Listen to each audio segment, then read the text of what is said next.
कृष्ण तिम्रो छ झल्को आइरहन्छ नाउ भन्छु आउन मन लाइरहन्छ वृन्दावनमा घुम्न जाउन यार मेरो प्यारो भक्तलाई सधैँ शनिबार कृष्ण तिम्रो छ झल्को आइरहन्छ नाउ भन्छु आउन मन लाइरहन्छ वृन्दावनमा घुम्न जाउन यार मेरो प्यारो भक्तलाई सधैँ शनिबार मेरो प्यारो भक्तलाई सधैँ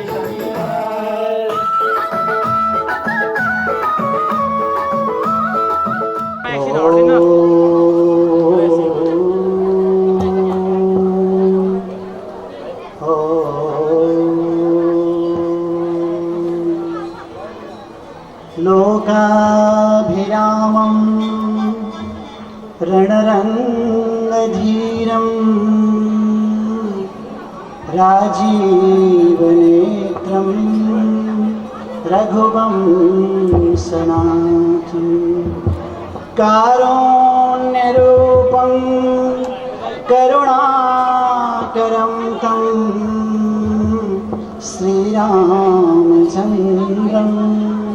शरणं प्रपद्ये योऽन्तः प्रविश्य मम वासमिमां प्रसूतां सञ्जीवयत्यखिलशक्तिधरस्वधाम्ना अन्यांश हस्तचरण श्रवणात्वगादिं प्राणान्नमो भगवते पुरुषाय तुभ्यम्।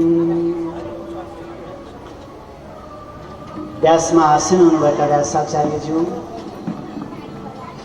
सङ्गीत प्रेमी कलाकार बन्धुहरू र यस श्रीमद् भागवतमा अवगाहन गर्न आउनुहुने सम्पूर्ण भगवत प्रेमी महानुभावहरूलाई व्यासपीठबाट मेरो अभिवादन छ। आज श्रीकृष्ण जन्माष्टमी पावन पर्व भएको हुनाले आइबक्सस एउटा चौपाईद्वारा म आफ्नो थोरै भनाइ राख्न गइरहेको छु। चौपाई गाउँदछु, हजुरहरूले पनि गाइबक्सेला। मालाको सुरागमा साम गम गसने सधनि साम गम धनि सनि धाम जब जब होए धर्म के हानि जब जब होए धर्म के हानि जब जब होए धर्म के हानि जब जब होए धर्म के हानि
कृष्णचन्द्र भगवान की श्रीमद् भागवत रूपी सरोवरमा अवगाहन गरिराख्नु भएको छ।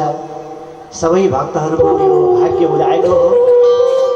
भागवतको अर्थ हुन्छ भा माने भाति श्रेष्ठतया यस्मिन्, संसारबाट विषयको जालमा अलमल्लिएका प्राणीहरूलाई भवसागरबाट पार लगाउने जहाज हो भाको अर्थ।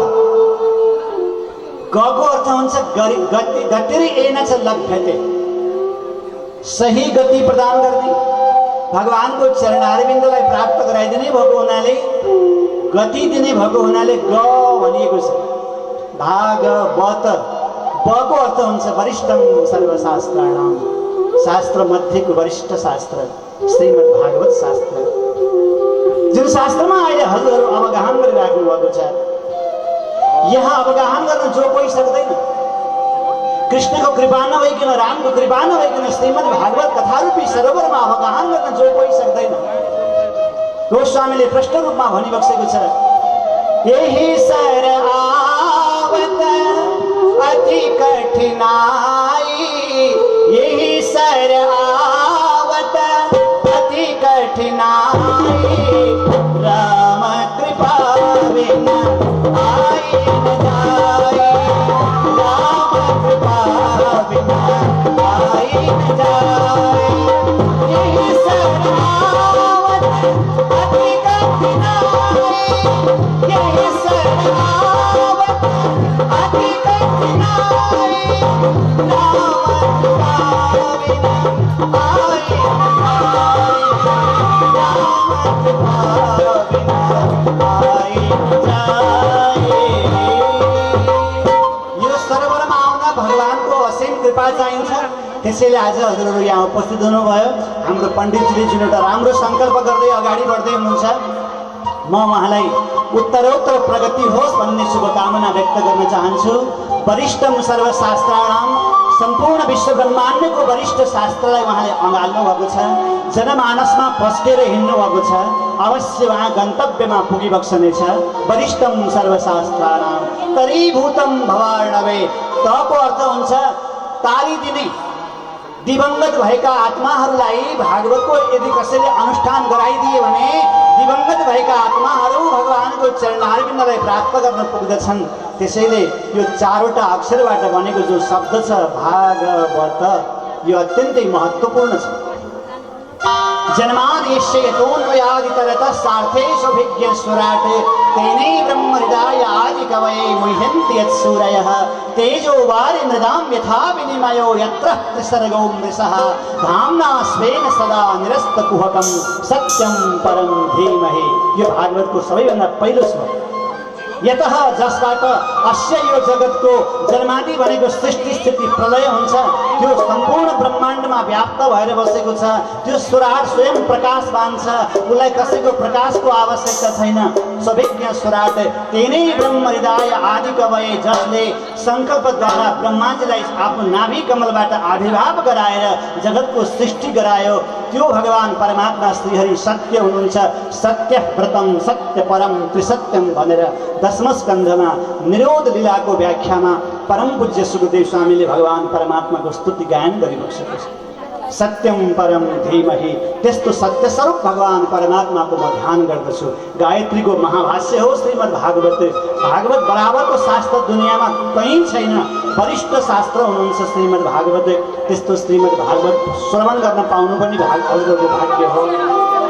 जन्मान्तरे भवेत् पुण्यम यदा भागवतम लभेत, जन्म जन्मान्तरदेखिको पुण्य उदाएपछि भागवत सुन्न पाइन्छ, भागवत भन्न पाइन्छ। भागवत भन्ने वक्ता भन्दा भागवत सुन्ने श्रोता महान हुन्। यी श्रोताहरूलाई सधैँभरि प्रणाम गर्नुपर्दछ। यिनीहरूले आयोजना नगरेको भएदेखि वक्ताहरू कहाँ गएर भागवत सुनाउँथे? त्यसकारणले वक्ताभन्दा पनि आयोजना गर्ने आयोजकहरू महान हुनुहुन्छ। सबै भक्तहरूलाई वन्दना गर्दै सधैँभरि भागवतमा प्रेम भइरहोस् भन्दै हाम्रा आचार्यलाई, त्यसै गरी यज्ञमा वृत भएर बस्नुभएका ब्राह्मणहरूलाई, मेरो अत्यन्तै अभिन्न मित्र भएर रहनुभएका कलाकार साथीहरूलाई म यो व्यास मञ्चबाट, भक्ति मञ्चबाट अभिवादन गर्दै सबैको भगवान कृष्णको चरणमा मन लागोस् भन्दै श्रीकृष्ण जन्माष्टमी पावन पर्वको शुभ उपलक्ष्यमा शुभ मङ्गलमय शुभकामना अभिव्यक्त गर्दै यो वाणीलाई म यही विराम दिन्छु। जय श्री राम, जय श्री कृष्ण। धन्यवाद। अत्यन्त आध्यात्मिक चिन्तन सत्सङ्गको महिमा उहाँले हजुरहरूलाई बताइसक्नु भएको छ। सुमधुर स्वरध्वनि भागवत भास्कर पण्डित श्री भगत प्रसाद आचार्यज्यूको मुखारविन्दबाट भागवत चार भाइ छोरा, यो कुनै एउटा व्यक्तिको होइन, तल्ला घरे काइला बाबाको चार भाइ होइन, गाडा घरे बाबाको चार भाइ छोरा होइन, तल्ला घरेकी साइलीको चार भाइ छोरा होइन, यो चार भाइ छोरा त सबैको साझा छोरा हो। आफ्नै छोरा आउनु भ्याउँदैन, तर यी छोरालाई बोलाउनुहोस् तुरुन्तै 1 सेकेन्ड। चार भाइ छोरा हाम्रा कता गए भन्ने गरेको छैन। एउटै नामले बोलाऊ भक्त स्वर्ग जानी भएन। त्यही हो जसको नाम हो भागवत भागवत। यो कन्ठ गर्नुहोस् है। यो चार भाइ छोरालाई सबैले सम्झनुहोस्। मेरो त छोरा पनि छैनन्, कहिल्यै नभन्नुहोस्। यही ज्ञान दिनु भएको छ। उहाँलाई ताली बजाएर सम्मान गरिदिनु पनि मैले अनुरोध गर्न चाहेँ। कार्यव्यस्तताको कारण उहाँलाई आफ्नो यात्रालाई अगाडि बढाउँदै हुनुहुन्छ। उहाँलाई फेरि पनि जोडदार तालीले शुभयात्राको कामना गर्नु होला। जय हो। हरे श्री कृष्ण गोविन्द हरे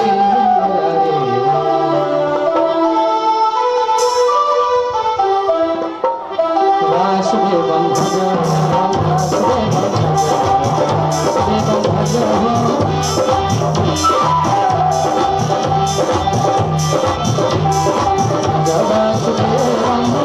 वासुदेवं कृष्ण वासुदेवाय हरे परमात्मा कृष्णाय गोविन्दाय भोले गोविन्द भगवानको सबैजना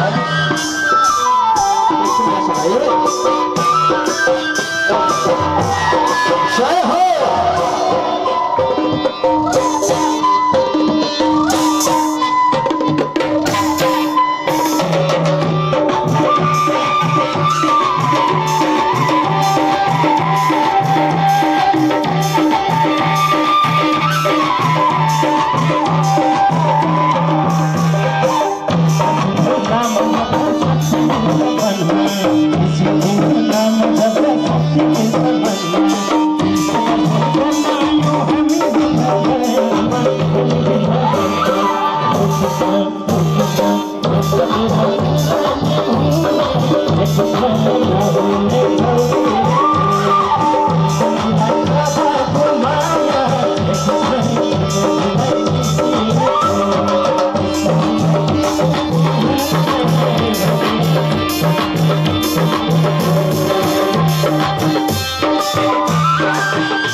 Shiva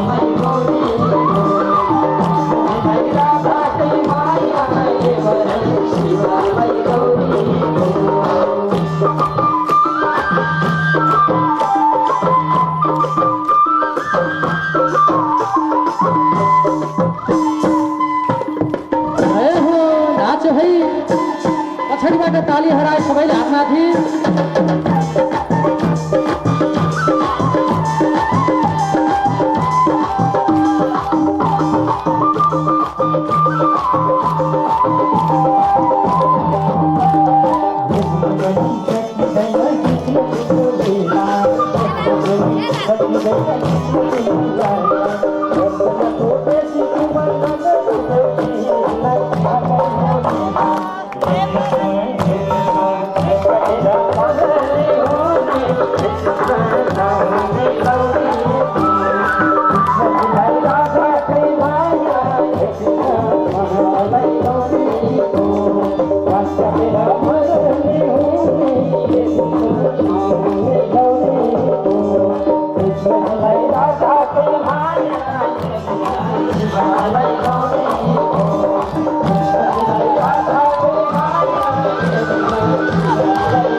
श्री सुखदेव स्वामीले श्रीमद् भागवत षष्ठ स्कन्द माइलो प्रसङ्गबाट ज्ञान विस्तार गर्दै गर्दै जाँदा आज इन्द्रले विश्वरूपलाई जसलाई गुरु स्थापन गरेको आज तिनै गुरुको शिर काटेर मारिदिनु, गुरुको हत्या गर्नुभयो, ब्रह्म हत्याको दोष लाग्यो। तत्पश्चात ब्रह्म हत्याले इन्द्रलाई कहीँ गए पनि छोडेन, सरोवर नदीमा गएर पानीभित्र लुकेर बस्दा पनि छोडेन। पापले त कहिल्यै पनि छोड्दैन है, याद गर्नु होला। कहीँ गए पनि मुक्ति मिल्दैन। खेदेको खेदै गऱ्यो।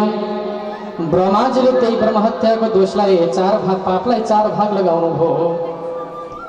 एक भाग लगेर पानीमा समुद्रमा फालेको हुनाले, नदीमा फालेको हुनाले नदीको समुद्रको फिज अपवित्र हुन्छ। हामी तीर्थयात्रामा जान्छौँ नि, कथाको धेरै गहिराई बुझ्नु पर्छ। फिज पन्छाएर मात्र स्नान गर्नु है। त्यही समुद्रको फिजमा ब्रह्महत्याको एक भाग पापलाई लिएर फालेको हुनाले समुद्रको फिज अब भित्र भयो। अब दोस्रो भाग कहाँ लगेर फाल्नुभयो भनेदेखि बलिरहेको आगोको राकोमा लगेर फालिदिनु भयो। त्यही भएर आगो पहिला बल्दा रातो बल्छ, याद छ सबैलाई? दौलानी 1400 पुग्यो ग्यास खेर गएर भन्नु है, एकचोटि हुर्र बल्दा रातो बल्छ, खेर जाओस्। आगोको पहिलो ज्वाला पवित्र। अब तेस्रो भनेको चाहिँ सुमेरु पर्वतमा लगेर फालिदिनु भयो, जहाँ केही घाँसपात पलाउँदैनन्, बोट बिरुवा केही पलाउन सक्दैनन्, पापै पापले भस्म भएका छन्। लेउ जस्तो लागेको छ त्यहाँबाट तप तप तप तप पानी चुहिन्छ। कहिल्यै पनि डाँडा पाखा घुम्न जाँदा त्यस्तो लेउ लागेको ठाउँबाट पानी चुहिँदा त्यो पानी कहिल्यै नथप्नुहोस् है, जानिराख्नु है। अब चारौँ भाग, 3 भाग त भयो, फालियो। अब एक भागलाई कहाँ लगेर फालो भन्ने विचारबाट अगाडि बढ्दै बढ्दै जानु भएको थियो। एउटी अद्रिका भन्ने अप्सरा उताबाट आइरहेछ, त्यही अप्सराको शरीर मल्ल भइहाल्यो भनेर तिनै अप्सराले सुम्पिदिनु भयो। त्यही बेलाबाट महिनाको एकचोटि छोरी मान्छे पर सर्ने चलन भयो। त्यहाँभन्दा पहिला अत्तो पत्तो थियो, थाहा पत्तो थियो। एक भाग ब्रह्महत्यादिको पाप लगेर छाडिदिएको हुनाले पर सर्ने चलन भयो। पर भने अहिले त ओर सर्ने भन्दै थाहै छैन। स्कुल भन्यो, क्याम्पस भन्यो, अहिलेको जमानामा भन्यो जोरुक्क उठे नुहाइदै गरे के को ओरन पर बार्नुपर्छ है। प्रथमे हनि चाण्डाली, द्वितीय ब्रह्मघातिनी, तृतीय रजकी, प्रोक्त चतुर्थी हनि शुद्धती। पर सरेको बेलामा राजन पहिलो दिन जानी जानी छुने काम गरी भनेदेखि अर्को जन्ममा सिधा चाण्डाली राक्षसी भएर जन्म लिन्छ।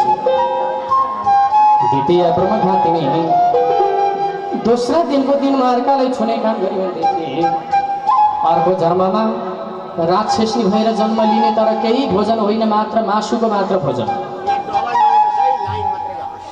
ब्रह्मघातिनी, मान्छे मार्न भन्दा उसले केही जान्दैन, पापी। तृतीय रजकी प्रोक्ता, तेस्रो दिनमा जाने अर्कालाई छुने काम गरी भनेदेखि राजन रजकी प्रोक्ता भनेको चराचुरुङ्गीको सानो जात जसलाई धोबिनी भन्छ, त्यो धोबिनी बनेर बस्नुपर्ने। चतुर्थी भने शुद्धती, 4औं दिनमा स्नान गरेपछि आफूलाई शुद्ध भयो। पञ्चमी गृह शुद्ध, 5औं दिनमा स्नान गरेपछि परिवारलाई शुद्ध भयो, आफूले छोएको पानी चल्ने भयो। षष्ठम छ देव, 6औं दिनमा स्नान गरेपछि देवताको पूजाको लागि पनि हो, अधिकार पाइयो। सप्तमी पितृशुद्धति, 7औं दिनमा स्नान गरिसके पछाडिको खण्डमा राजन पितृकार्यको लागि, पितृको पूजा गर्नको लागि, सिधा सर्दन गर्नको लागि अधिकार पाइयो। बुझिराख्नु। माझ ब्रह्महत्याको दोषले इन्द्रलाई छोडेन। ब्रह्माजीले 4 भाग लगाएर 4 दिशामा फालेर मृत्यु दिनु हो। त्यही बेलामा यही समाचार पुग्यो विश्वरूपलाई, गुरुदेव तपाईँको छोरोलाई इन्द्रले स्वर्गलोकमा मारिदियो। गुरु अत्यन्त रिसाउनु भयो, पापी इन्द्र, आज मेरो एउटा छोरोलाई लगेर त्यही पनि मारिदिस्, कहाँबाट खुसेर? अधर्मी, पापी, आतताई, बेको बदमास, तलाई मैले छोड्दिनँ, तलाई मार्ने छोरा पैदा गर्छु भनेर एउटा ठुलो खाडल खनेर धेरै संहिता दाउरा राखेर घिउ चरो फालेर हवन गर्दा गर्दा अग्निदेव प्रसन्न भएर अग्निकुण्डबाट एक डरलाग्दो पुत्र प्रादुर्भाव हुनुभयो, जसको नाम हो वृत्रासुर, राक्षस बाबु। बाबा आज्ञा गर्नुहोस्, आदेश दिनुहोस्, म के गरौँ? मेरा हात त्यसै जुर्मुराइरहेका छन् लडाइँ गर्नका लागि, आज्ञा गरिहाल्नुहोस्। बाबु छोरो जाऊ, तिम्रो दाजु विश्वरूपलाई मार्नेवाला पापी इन्द्रको शिर स्वरलाई मगाइकन च्वाट्टै काटेर आऊ। हस् पिताजी, सरासरी वृत्रासुर दैत्य जानु हो, इन्द्रसँग लडाइँ गराउनु, सबै भागाभाग गराउनु, कसैले जित्न नसक्ने। त्यही बेलामा इन्द्र भन्ने राजाले मुख गर्दा वृत्रासुर भन्नेवाला दैत्य घोषणाको रूपबाट इन्द्रको पेटभित्र गयो। फेरि इन्द्रले मुख गर्दा श्वास फेर्दा त्यही श्वासको माध्यमबाट बाहिर निस्केर आफ्नो स्वरूपलाई दर्शन गर्यो र इन्द्रलाई भन्न लाग्छ, इन्द्र मलाई छिटो मारेर मुक्ति देऊ, जीवन मुक्ति देऊ। जसरी आँखाको सुरक्षाका लागि यी परेलीहरू जागृत हुन्छन्। जसरी बालबच्चाको रक्षाका लागि बाबा आमाले दिनरात छोड्दैनन्, जसरी एउटै गाईले एउटा भैँसीले आफ्ना बाछा बाछीलाई दुध खुवाउनका लागि त्यति हतार गर्छन्। मुक्ति पाएर वैकुण्ठ जानको लागि हतार छु इन्द्र, मलाई मारेर वैकुण्ठ पठाइदेऊ। तिमी मेरी आमा हो, आमाले छोरालाई उद्धार गर्ने कि नगर्ने? तिम्रो पेटबाट फेरि म जन्मिसकेँ, तिम्रो सन्तान भएर आइसक्यो, मेरो उद्धार। लडाइँमा जित्न सकिँदैन, के गरेर आकाश मार्गबाट अमृत वचन आयो इन्द्रलाई, हे इन्द्र त्यसै जित्न सक्दैनौ, जाऊ दबिची भन्नेवाला महात्मा ऋषिको एक बित्ताको हड्डी भिक्षाधान लिएर आऊ, त्यही हड्डीलाई अमोघ भन्ने वज्रमा चढाऊ, लगेर समुद्रको फिजमा लटपट्याउ सरोवरको, त्यही वज्र प्रहार गर, तब मात्र वृत्रासुर मर्छ, नत्र मर्न सक्दैन। यति काम गर है। ओहो आपत्त। अब भिक्षादान एक बित्ताको हड्डी कसरी लिने? गए योगीराज बनेर इन्द्र सारा देवतादिहरू गएर दधिच ऋषिको आश्रममा आलोक निरञ्जन भन्दै गए। भिक्षा माग्न तयारी भए। त्यही बेलामा के चाहनुहुन्छ भनेर दधिच ऋषिले आज्ञा गर्दा, होइन गुरुदेव अरू केही चाहिँदैन, वृत्रासुर भन्ने दैत्य मार्नका लागि तपाईँको एक बित्ताको हड्डीको आवश्यकता छ, अरूबाट मर्न सक्दैन, दिनुहोस्। कि मैले पहिला थन्काउन दिएको हतियार दिनुहोस् कि मलाई एक बित्ताको हड्डी दिनुहोस्? परेन धर्मशङ्कर। त्यही बेलामा बुढीमा पानी लिन जानुभयो। घरको पर्सामा गएर योग अभ्यासबाट शरीर त्यागेर मरेर एक बित्ताको हड्डी इन्द्रलाई दान दिएर पठाउनु हो। इन्द्रले त्यही हड्डीलाई अमोघ भन्ने वज्रमा चढाउनु, सरोवरको फिजमा लगेर त्यसलाई लटपट्याउनु हो। यही वज्र प्रहार गर्ने बित्तिकै आज इन्द्रको हातबाट त्वष्टाको छोरो भएर आएका वृत्रासुर भन्ने होला दैत्यको मृत्यु भएको मुठ सवारी। बोले वृत्रासुर वर्धन भगवानको। परीक्षणले प्रश्न गर्नुभयो, राजन त्यो वृत्रासुर भन्ने होला दैत्य को थियो, किन मरे? पहिले चित्रकेतु भन्ने एउटा राजा, धर्मात्मी राजा, जेठी रानी बिहे गर्नु, सन्तान नपाउनु, माइली साइले कान्छे हुँदै हुँदै हुँदै हुँदै भागवतको मत अनुसार 1 करोडौँ रानी भनिएको छ। तर पनि सन्तान भएको सबै दुःख। भगवानले एउटा न एउटा ठगेका हुन्छन्, याद गर्नु। सबैलाई सम्पन्न केही पनि हुँदैन। कसैको धन छ मन छैन, कसैको मन छ धन छैन, कसैका छोरा छोरी छैनन्, कसैका छोरी छोरा छैनन्, कसैका सन्तानै छैन। कसैलाई शरीर अङ्गभङ्ग प्रत्यङ्ग अपाङ्ग बनाएर ठगे, कसैलाई नास्तिक बनाएर ठगे। कोही तन दुखी, कोही मन दुखी।